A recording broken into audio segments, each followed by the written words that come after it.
আসসালামু আলাইকুম এভরিওয়ান। বৃষ্টি ভেজা সকালের সাথে তোমাদের সকলকে জানাই গুড মর্নিং। বন্ধুরা, তোমরা সকলে কেমন আছো? আশা করি ভালোই আছো। আমরাও বেশ ভালো আছি। তোমাদের ভালোবাসায় আল্লাহর রহমতে আমাদের এই ছোট্ট সংসার নিয়ে আমিও খুব হ্যাপিতেই কাটাচ্ছি দিনগুলো। তো বন্ধুরা, তোমরা এইভাবে সকলে আমার পাশে থেকেও ভালোবাসা দিও। চলো বন্ধুরা, সকালের আশেপাশে কাজগুলো বুঝতেই তো পারছো। সকাল হয়ে গেল মানে কাজ ঠিক খুলে গেল, তাই না? একটার পর একটা কাজ যেন পিছু ছাড়ে না, লাইন দিয়ে যেমন তাকিয়ে থাকে, তাই না, যে কোনটা করব কোনটা না করব। আর সকাল হয়ে গেল, মাথার মধ্যে এত সব কাজের চাপ নিয়ে সকালটা শুরু হয় আমাদের মেয়ে বয়েদের, তাই না, যে সকালে কোনটা করলে আগে কোনটা ভালো হবে। তো যাই হোক, চলো রুমগুলোকে আগে পরিষ্কার করে ঝাড়ু দিয়ে নিলাম। বাসনগুলো ছিল, বাসনগুলো ধুয়ে উঠিয়ে রাখলাম, আর কাপড়গুলো ছিল কাপড়গুলো ভিজিয়ে দিলাম। তো চলো, কাপড়গুলোকে সকাল সকাল যদি না গেছে মেলা হয় না।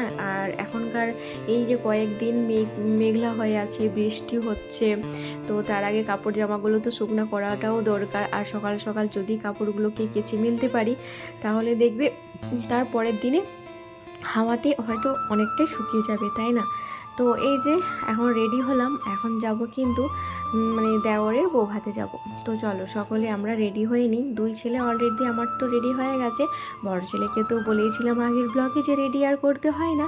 তো চলো ছোটো ছেলেকে রেডি করিয়ে নিলাম। আর বড় মশাই বাড়িতে এসে গেছে, ফোন করেছিল যে আমার একটু যেতে দেরি হবে, তুমি রেডি হয়ে থাকো, তারপরে আমরা বেরোবো। তো যাই হোক, ও ফোন করলো, আমি এদিকে রেডি হলাম, ছেলে রেডি হলো, ছেলেকে রেডি করলাম, করে এই যে এলাম এখন দেওরের বউ ভাতে। তো সামনেই, বাড়ির সামনেই তো। তো এখন বাজে প্রায় ওই 9টা 10টা 15 কি 20 এইরকমটা হবে। বাড়ি থেকে বেরিয়েছি তখন 10টা বাজতে প্রায় 5 মিনিট বাকি থাকে। তারপর এখানে তো অনেক কিছু স্টল বসিয়েছিল, তো ওখানে তো প্রচুর ভিড় ছিল। তো তার মধ্যে নিয়ে যতটুকু পেরেছি নিয়েছি, বাকিটা আর পারছি না, কেননা অনেক লোকজনের ব্যাপার ছিল, তাই তো। তো এই যে খেতে বসলাম, দিয়েছে ভেজিটেবল চপ দিয়েছে, এখানে আলু চিংড়ি পোস্ত দিয়েছে, ফ্রাইড রাইস দিয়েছে, সাদা ভাত, আর হচ্ছে মাছের হচ্ছে দই কাতলা, অনেক কিছু আইটেম করেছে। তো সেখানে খাওয়া দাওয়া হলো রাত্রে। তো রাত্রে তারপরের দিনের সকালের ব্লগ এটা, কেননা বোনের যে বললাম যে এঙ্গেজমেন্ট হবে না, তারই সব সামানগুলো, গ্রোসারি সামানগুলো নিয়ে এসেছে। এখানে দেখেছো কত সব সামান নিয়ে চলে এসেছে, এগুলো সব রাত্রে নিয়ে এসেছে, কেননা বোনের এঙ্গেজমেন্ট তার পরের দিনে হবে, একদিন আগে থেকে তো সব কিছু কেনাকাটা করে নিতেই হয়, কেননা আর একটু না তো এতগুলো মানুষজনের আইটেম করতে হবে। তো যাই হোক, চলো এইদিকে হচ্ছে গিয়ে শসা, টমেটো, আর এদিকে হচ্ছে গালাস পাতা, একটা অনুষ্ঠান বাড়ি করতে যা সব লাগে আর কি, সব সামানগুলি নিয়ে চলে এসেছে। বন্ধুরা, বিয়ে বাড়ি মানে বুঝতেই তো পারছো সেই লেভেলের আনন্দ, তাই না? বোনেদের সাথে সময় কাটানো, বোনেদের সাথে ঘুরতে যাওয়া মুহূর্তগুলো আমাকে তো বেশ ভালো লাগে, বিয়ে বাড়ি বলে কথা। আর তো বন্ধুরা, বাড়িতে যাই না, যখন বাপের বাড়িতে যাই, সব বোনেদের সাথে সময় কাটানো মুহূর্তগুলো বাড়িতে আসার পর অনেকই কিন্তু আমি মিস করি, জানো তো, যে এই সময়টাতে বোনেদের সামনে ছিলাম, বোনেদের মাঝে গল্প করছিলাম, ঘুরছিলাম।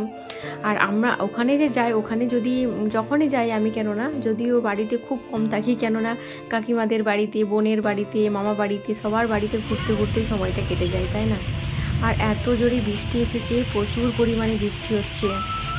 এখন একটু যদিও কমেছে, কিন্তু বৃষ্টিটা সেই লেভেলের হয়েছে আজকে, প্রচুর পরিমাণে বৃষ্টি হয়েছে। আব্বারা আজকে আবার ধান কাটাও হয়েছে। তো এতদিন বৃষ্টি হচ্ছিল না, আজকে ধান কাটা হয়েছে, আজকে আবার বৃষ্টি, বুঝতে পারছো? তো যাই হোক, আব্বা এখন মাঠে গেছে, কেননা ধানগুলো আছে না, ঝড় হচ্ছে, প্রচুর ঝড়ও হয়েছে, অনেক ঝড়। তো যাই হোক, চলো এদিকে তো বৃষ্টি হচ্ছে, বৃষ্টি হওয়ার পর তার কতক্ষণ পর তারপরে আমাদের হচ্ছে খাওয়া দাওয়া। এদিকে বৃষ্টির দিনে বিরিয়ানি পোলাও বেশ ভালোই লাগে, তাই না? ওইদিকে বৃষ্টি অনুভব, ঠান্ডা ঠান্ডা ওয়েদার, বেশ হাওয়া দিচ্ছে। আর তার মাঝে দেখো এত সুন্দর আজকের আমাদের লাঞ্চের মেনু, বুঝতেই পারছো কী লেভেলের আজকের খাওয়া দাওয়াগুলো হয়েছে। বেশ ভালো লাগলো, খাওয়া দাওয়াটা খুব সুন্দর খাওয়া দাওয়া হয়েছে। আজকে বোনের এঙ্গেজমেন্ট হয়ে গেল, আমার বোন নতুন জীবন শুরু করবে কিছুদিন পর। তোমরা সকলে দোয়া করো আমার ছোট্ট বোনের জন্যে, সে যেন ভালোভাবে সুখে সংসার করতে পারে, সবাইকে যেন মানিয়ে নিয়ে চলতে পারে। তো যাই হোক, চল তারপরে এলাম কিন্তু ছাদে। এই যে ছাদে এলাম, ছোটো দাদিদের ছাদে প্রচুর পরিমাণে আম হয়েছে। ছোটো দাদি বললো, কি রে তুই আম নিবি? তো বললাম যে হ্যাঁ একটু আম দিয়ে দাও, বেশি নেব না। তো অনেকগুলোই আম পারবো। আর আম গাছ থেকে মানে খাওয়ার থেকে গাছ থেকে আম যে পারবে না, ওটাতেই যে কি সুকুন রে ভাই বলে বোঝাতে পারবো না, তাই না? তো খাওয়ার থেকে দেখাই ভালো, একটা কথাই আছে না, সেই হাল আর কি। তো যাই হোক, এই যে গাছ থেকে চলো আম এখন পেড়ে নেব। আজকে কিন্তু বাড়ি চলে যাব, কেননা ছেলেদেরও টিউশন স্কুল আছে, বেশি দিন থাকলে সব বন্ধ হয়ে যাবে না। তো চলো, এই যে ছোটো ছেলে এসে গেছে। আম্মাজি তুমি কি করছো গো? আম নেবে? আমিও আম পারবো গাছ থেকে। আর আমের আঠাগুলো বুঝতে পারছো তো, মানে যদি চোখে পড়ে কি গায়ে পড়ে, মানে ঘা হয়ে যাবে, তাই না? ফসা ফসা টাইপের হয়ে যায়। আমের আঠাগুলো প্রচুরই বিষাক্ত। তো ওই করে বললাম যে বাবা না, তোকে আম নিতে হবে না, আমি তো আম নিয়ে যাবো বাড়ি, সেখান থেকে তুই নিয়ে নিস। তো ওই জন্য ছোটো ছেলে ওইদিকে সরে গেল, আর এখানে বোনেরা আছে, আমি আছি, ছোটো দাদি আছে, সকলে এলাম আম পাড়তে। আম পাড়তে তো বেশ ভালো লাগে আমাকে। আর আম যখন পারবে না, আমের সেন্টটা দেখবে এত সুন্দর, খুব সুন্দর লাগছে। তো চলো আমগুলোকে পেড়ে নিই, তারপরে ব্যাগ ট্যাগগুলো ওখানে রেডি করার ব্যাপার আছে। বাড়িতে যাব, বাড়িতে গিয়ে ব্যাগগুলো রেডি করাবো। মা আছে ওখানে, মা বললো যে ব্যাগগুলো আগে গুছিয়ে নে। আর তোমাদের দাদাভাই তো বাড়িতে আছে। তো ও এখন বললো যে বেশি দেরি করবে না, কেননা বৃষ্টি হচ্ছে, মেঘ হয়ে আছে, মেঘলা হয়ে আছে না, যদি আবারও বৃষ্টি আছে, মানে আবারও যদি বৃষ্টি আসে, তখন মানে ছোটো বাচ্চাদেরকে যে নিয়ে যাব, তখন ভিজতে হবে, ভিজে ভিজে বাড়ি যেতে হবে। তো ওই কারণে তোমাদের দাদাভাই বললো যে বেশি দেরি করো না, তাড়াতাড়ি কাজগুলো সেরে নাও, তারপরে কিন্তু বাড়ি চলে যাব।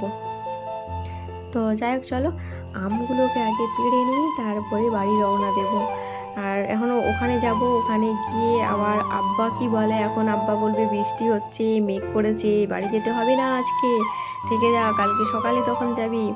আব্বা এখন কি করে আল্লাহ জানে। তো যাই হোক চলো, যতটা সম্ভব বাড়ি আজকে চলে যাব, থাকবো না। ছেলেদের স্কুল আছে, আর তোমার দাদাভাই আবার দোকানে যাবে।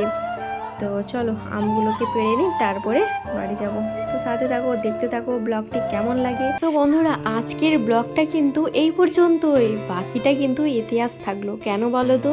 বাড়িতে গিয়ে আবারও যাব, কিন্তু একটু শপিং মহল যাওয়ার আছে, কেননা আমার যে এই নতুন বাথরুম হয়েছে না, তোমাদের সামনে শেয়ার করব অবশ্যই। তো ওই বাথরুমেরই কেনাকাটা কিছু করার আছে, এখান থেকে গিয়ে তারপর একটু শপিং করতে বেরোবো।